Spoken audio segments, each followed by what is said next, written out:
একসময় পাহাড় ঘেরা এক গ্রামে থাকত এক গরিব রাখাল, নাম সোলাইমান।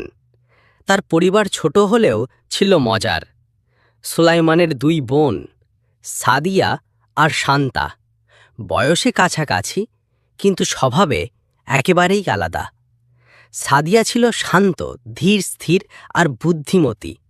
পড়াশোনায় ভালো, আবার গানও গাইতে পারত।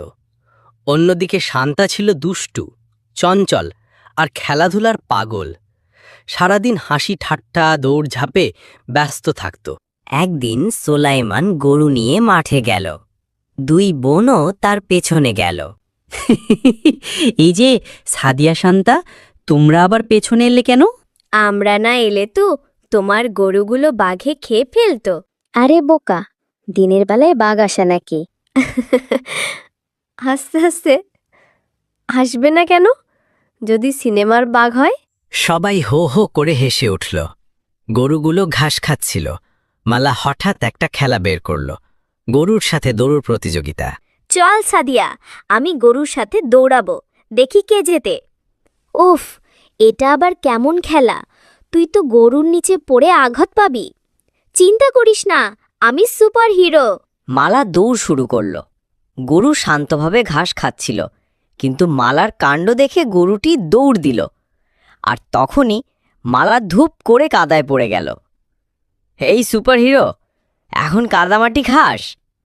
আহা, তুই একদিন না হাড় ভাঙবি। সন্ধ্যায় মাঠের ধারে এক বৃদ্ধ এলো, হাতে একটা পুরনো বাঁশি। হে রাখাল সোলাইমান, তোমার বোনরা খুব মজার। আমি তোমাদের একটা জাদুর বাঁশি দিচ্ছি, যে বাজাবে গুরুগুলো তার কথা শুনবে। সুলাইমান বিস্মিত হয়ে বাঁশি নিল। মালার চোখ চকচক করে উঠল। এইটা আমি বাজাবো।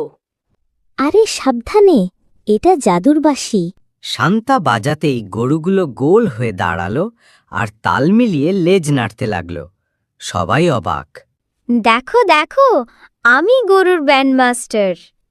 তুই একদিন গরুগুলোকে গ্রামে নিয়ে নাচিয়ে আনবি। হঠাৎ দূরে দেখা গেল একদল দুষ্টু ছেলে। তারা গরু চুরি করার চেষ্টা করছে। এই, আমার গরুগুলো নিয়ে যাচ্ছ কেন?